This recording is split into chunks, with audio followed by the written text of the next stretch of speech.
Está entrando no ar o programa Obras de Pedro de Camargo. Produção e apresentação Moisés Santos.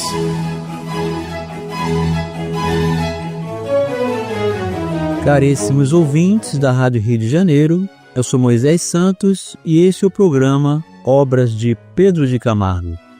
Permaneceremos conectados, meu caro ouvinte, comungando desses ensinamentos valiosos para que as nossas vidas se tornem luz, que tenham um sentido, que possamos absorver esses recursos e torná-la agradável, útil, sempre buscando as qualificações do bem para melhor nos aproximarmos de Jesus, dos seus recursos valiosos para todos nós, proporcionando-nos saúde, paz, equilíbrio e plenitude da alma. Você que acompanha conosco já sabe, nós estamos estudando a obra Nas Pegadas do Mestre. O autor é Pedro de Camargo, editora da Federação Espírita Brasileira. Sempre fazendo alusão, comparação, buscando as bases da obra kardeciana, ou seja, à luz da doutrina espírita. Hoje vamos estudar o capítulo Por que malsinar o mundo? Malsinar, meu caro ouvinte, significa deturpar, desejar mal, condenar. Aliás, Pedro de Camargo tem essa veia erudita, nos traz esses vocábulos, às vezes até incomuns para os tempos atuais. Mas que isso não seja um impedimento para nenhum de nós, meu caro ouvinte, nem para qualquer obra dentro da perspectiva das obras subsidiárias da doutrina espírita.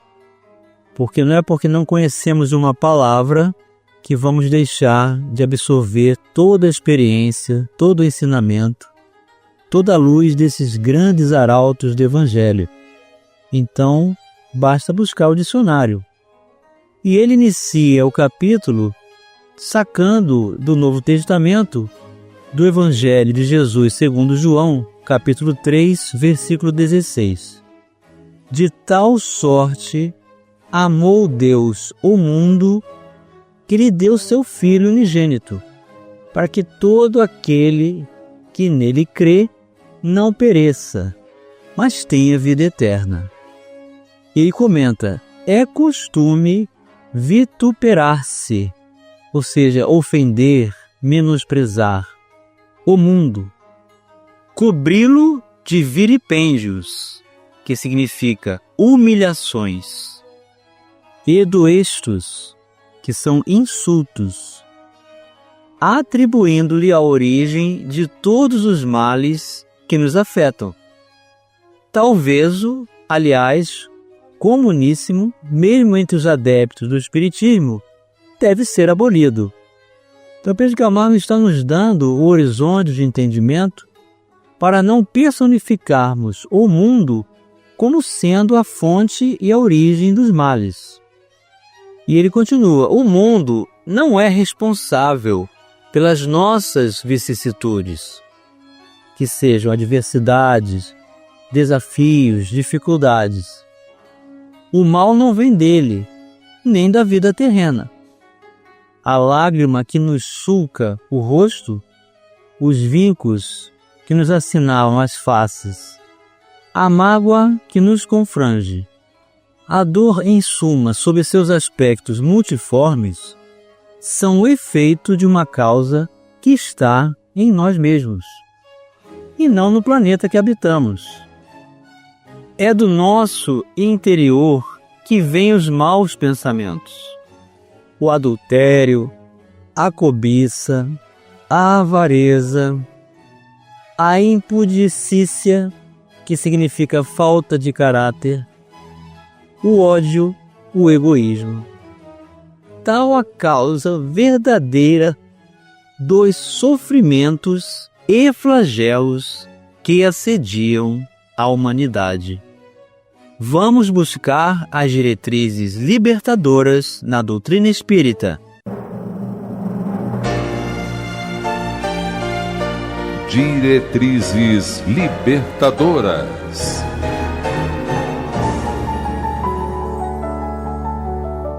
Do Evangelho segundo o Espiritismo, o capítulo 3, sob o título Há muitas moradas na casa do meu Pai, o subtítulo Destinação da Terra, Causa das Misérias Humanas.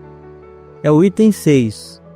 Muitos se admiram de que na Terra haja tanta maldade e tantas paixões grosseiras, tantas misérias e enfermidades de toda a natureza.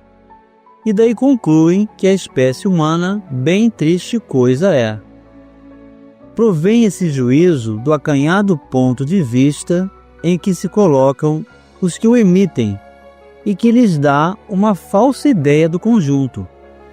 Deve-se considerar que na Terra não está a humanidade toda, mas apenas uma pequena fração da humanidade. Sim, meu caro ouvinte, a humanidade habita o universo inteiro. Com efeito, a espécie humana abrange todos os seres dotados de razão que povoam os inúmeros orbes do universo. Ora, que é a população da Terra em face da população total desses mundos? Muito menos que a de uma aldeia, em confronto com a de um grande império. A situação material e moral da humanidade terrena nada tem que espante, desde que se leve em conta a destinação da Terra e a natureza dos que a habitam. Então, eis a palavra do codificador Allan Kardec, mostrando que a responsabilidade da qualidade do orbe está diretamente relacionada com os que nela habitam, nós, os seus habitantes. E o item 7. Faria dos habitantes de uma grande cidade falsíssima ideia quem o julgasse pela população dos seus quarteirões mais ínfimos e sórdidos. Num hospital, ninguém vê senão doentes e estropiados. Numa penitenciária, vêem-se reunidas todas as torpezas, todos os vícios. Nas regiões insalubres, os habitantes, em sua maioria, são pálidos, franzinos e enfermiços. Pois bem, figure-se a Terra como um subúrbio, um hospital, uma penitenciária, um sítio malsão. E ela é simultaneamente tudo isso. E compreender-se-á porque as aflições sobrelevam aos gozos. Porquanto não se mandam para o hospital os que se acham com saúde, nem para as casas de correção os que nenhum mal praticaram. Nem os hospitais e as casas de correção se podem ter por lugares de deleite. Ora, assim como numa cidade a população não se encontra toda nos hospitais ou nas prisões, também na Terra não está a humanidade inteira. E do mesmo modo que do hospital saem os que se curaram e da prisão os que cumpriram suas penas, o homem deixa a Terra quando está curado de suas enfermidades morais. E continua confirmando Pedro de Camargo: a Terra não é presídio, não é cárcere, não é degredo, não é vale de lágrimas. A Terra, disse o mestre em admiráveis parábolas, é uma granja, uma quinta, uma vinha para onde o Senhor envia trabalhadores. A Terra é o campo de ação onde o nosso espírito vem exercer sua atividade. Como lavrador, mete a relha no solo duro e árido, transformando-o em seara fecunda, assim cumpre a cada um de nós exercitar os poderes latentes da alma na conquista do saber e da virtude, rumando para alcandorados destinos. Vamos elucidar estes conceitos. Elucidando conceitos. Também do Evangelho segundo o Espiritismo, capítulo 3, há muitas moradas na casa do meu Pai. Agora a parte que fala das instruções dos Espíritos. O item 11. No vosso, referindo-se ao orbe terrestre, precisais do mal para sentirdes o bem, da noite para admirardes a luz, da doença para apreciardes a saúde. Naqueles outros, ou seja, referindo-se aos orbes de natureza superior, não há necessidade desses contrastes. A eterna luz, a eterna beleza e a eterna serenidade da alma proporcionam uma alegria eterna, livre de ser perturbada pelas angústias da vida material ou pelo contato dos maus, que lá não tem acesso. Isso o que o espírito humano maior dificuldade encontra para compreender. Ele foi bastante engenhoso para pintar os tormentos do inferno, mas nunca pôde imaginar as alegrias do céu. Por quê? Porque, sendo inferior, só há experimentado dores e misérias. Jamais entreviu as claridades celestes. Não pôde, pois, falar do que não conhece. À medida, porém, que se eleva e depura, o horizonte se lhe dilata e ele compreende o bem que está diante de si, como compreendeu o mal que lhe está atrás. E Pedro de Camargo assevera: não há castigo, não há punição, não há penalidade a cumprir. Esta é uma visão da essência do Evangelho de Jesus, meu caro ouvinte. Deus não condena, não estamos fadados às punições, aos castigos, senão pelos estímulos naturais de retificação das nossas vidas perante a própria consciência, perante a justiça divina. Há problemas a resolver, há obstáculos a remover, há contingências e conjunturas mais ou menos penosas a conjurar. Tudo isto, porém, como consequência do estado particular em que se encontram nossos espíritos, cujas energias são assim despertadas. A indefectível justiça divina não admite vítimas. Vamos continuar refletindo sobre o capítulo Por que Malsinar o Mundo já no próximo bloco.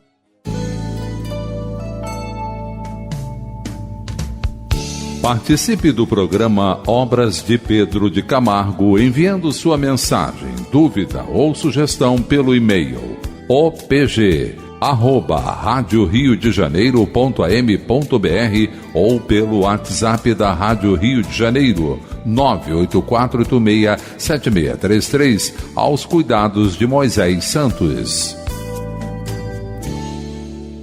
Voltamos a apresentar o programa Obras de Pedro de Camargo. Produção e apresentação Moisés Santos. Caríssimos ouvintes da Rádio Rio de Janeiro, voltamos agora para o segundo bloco do nosso programa de hoje, em que estamos dando continuidade aos capítulos da obra Nas Pegadas do Mestre, editora da Federação Espírita Brasileira, que tem por autor Pedro de Camargo. Hoje estamos estudando a questão: por que malsinar o mundo? Por que condenar o mundo? Por que falsear as ideias do mundo? Por que responsabilizar o mundo material como sendo a fonte, a origem dos males?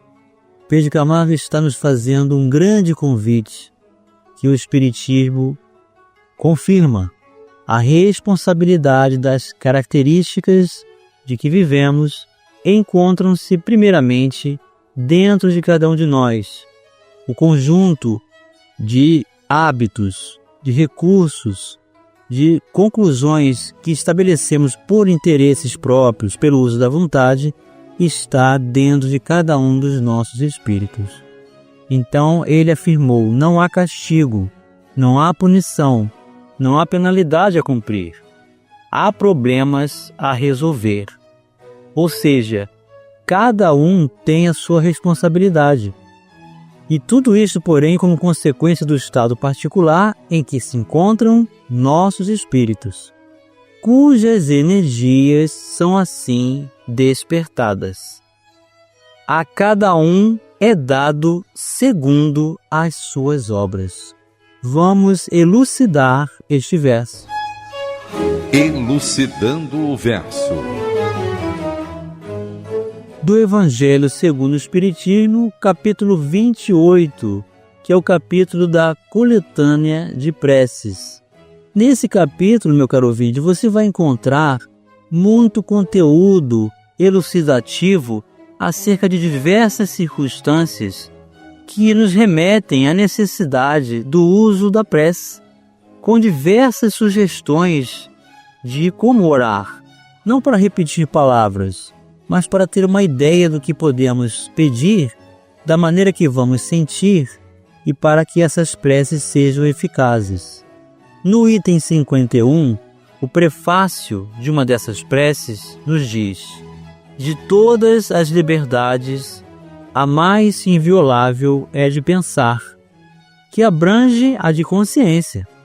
Lançar alguém anátema sobre os que não pensam como ele é reclamar para si essa liberdade, e negá-la aos outros é violar o primeiro mandamento de Jesus, a caridade e o amor ao próximo. Perseguir os outros por motivo de suas crenças é atentar contra o mais sagrado direito que tem todo homem, o de crer no que lhe convém e de adorar a Deus como entenda. Constrangê-los a atos exteriores semelhantes aos nossos é mostrarmos que damos mais valor à forma do que ao fundo, mais às aparências do que à convicção. Nunca a abjuração forçada deu a quem quer que fosse a fé. Apenas pode fazer hipócritas. É um abuso da força material que não prova a verdade. A verdade é senhora de si. Convence e não persegue, porque não precisa perseguir. O Espiritismo é uma opinião, uma crença. Fosse até uma religião, porque se não teria liberdade de se dizer espírita, como se tem de se dizer católico, protestante ou judeu, adepto de tal ou qual doutrina filosófica, de tal ou qual sistema econômico. Essa crença é falsa ou é verdadeira? Se é falsa, cairá por si mesma, visto que o erro não pode prevalecer contra a verdade, quando se faz luz nas inteligências. Se é verdadeira, não haverá perseguição que a torne falsa. A perseguição é o batismo de toda ideia nova, grande e justa, e cresce com a magnitude e a importância da ideia. O furor e o desabrimento dos seus inimigos são proporcionais ao temor que ela lhes inspira. Tal razão porque o cristianismo foi perseguido outrora, e porque o espiritismo é hoje, com a diferença, todavia, de que aquele cristianismo foi pelos pagãos, enquanto o segundo, o espiritismo, foi por cristãos. Passou o tempo das perseguições sangrentas, é exato. Contudo, se já não matam o corpo, torturam a alma. Atacam-na até nos seus mais íntimos sentimentos, nas suas mais caras afeições. Lança-se a desunião nas famílias. Excita-se a mãe contra a filha, a mulher contra o marido. Investe-se mesmo contra o corpo, agravando-se-lhe as necessidades materiais, tirando-se-lhe o ganha-pão, para reduzir pela fome o crente. Espíritas, não vos aflijais com os golpes que vos desfiram, pois eles provam que estáis com a verdade. Se assim não fosse, deixar-vos-iam tranquilos, e não vos procurariam ferir. Constitui uma prova para a vossa fé, porquanto é pela vossa coragem, pela vossa resignação e pela vossa paciência que Deus vos reconhecerá entre os seus servidores fiéis, a cuja contagem ele hoje procede, para dar a cada um a parte que lhe toca, ou seja, a cada um segundo as suas obras. Eis a responsabilidade que nos toca à intimidade, meu caro ouvinte. Nós somos os construtores do próprio destino e, portanto, as características, a qualidade de vida que estabelecemos em função dessa construção. E Pedro Camargo vai concluir dizendo: e não se objete que tanto importa considerar a origem do mal como sendo do homem ou sendo do mundo, uma vez que o mal impera neste meio onde nos achamos. Importa muito sim, meu caro ouvinte. De premissas falsas, falsas conclusões. Se o mal fosse do mundo, não teríamos que pensar noutra coisa senão em sair do mundo. Mas se o mal está em nós mesmos, cumpre tratarmos de nossa conservação. Nada vale ao pestoso. Pestoso é uma pessoa doente, meu caro ouvinte. Nada vale ao doente mudar de habitação. Levará a peste consigo, ou seja, a doença consigo. Então muitos acham que devem se mudar, que devem sair do conjunto geográfico do seu gênero de provas onde reencarnou para buscar outras instâncias. Mas se não curar-se por dentro, não haverá nenhuma identificação com o exterior. Ele precisa tratar-se, curar-se da enfermidade que o flagela. Deixemos, pois, de malsinar o mundo, que é obra de Deus, e que faz jus a seu amor. Para este mundo, tão injustamente infamado, Deus mandou seu Filho unigênito, não para o condenar, mas para o redimir. Tratemos, portanto, de reformar o mundo, reformando-nos a nós próprios. É e será aqui, por tempo indefinido, o nosso teatro de ação. Não nos iludamos esperando a mansão dos justos, quando ainda estamos cheios de iniquidade, esperando a região dos puros, quando ainda estamos cheios de impureza, esperando os tabernáculos eternos, quando ainda não vencemos a carne. Nascer, morrer, renascer ainda, progredindo sempre, tal é a lei. Melhorar o mundo, melhorando a nós mesmos. Tal é a vontade do Senhor. Então, eis o trabalho, eis a diretriz, eis o convite do Evangelho, eis a doutrina espírita, fazendo reviver o cristianismo na essência, dentro dos nossos corações, meu caro ouvinte, para construir esse reino de amor e nos tornando pessoas melhores, sermos melhores para os nossos que convivem conosco, na família, na sociedade, no núcleo religioso, onde quer que nos encontremos. E chegou o momento, meu caro ouvinte, de você receber a mensagem do Mestre. Mensagem do Mestre. Ora, ninguém subiu ao céu, senão o que desceu do céu, o Filho do Homem, que está no céu. E como Moisés levantou a serpente no deserto, assim importa que o Filho do Homem seja levantado, para que todo aquele que nele crê não pereça, mas tenha a vida eterna. Porque Deus amou o mundo de tal maneira que deu o seu Filho unigênito, para que todo aquele que nele crê não pereça, mas tenha a vida eterna. Porque Deus enviou o seu Filho ao mundo, não para que condenasse o mundo, mas para que o mundo fosse salvo por ele. Evangelho de Jesus, segundo João, capítulo 3, versículos 13 a 17. Então vamos considerar esse orbe azulado, meu caro ouvinte, é o orbe terrestre.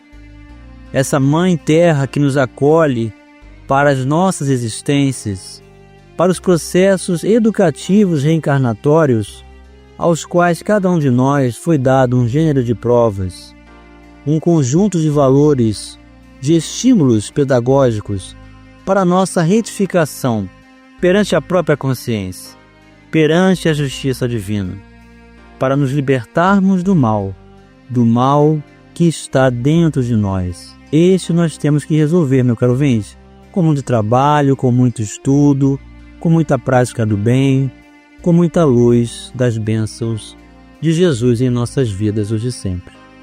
Um grande abraço e até o próximo programa. Você ouviu o programa Obras de Pedro de Camargo. Produção e apresentação Moisés Santos.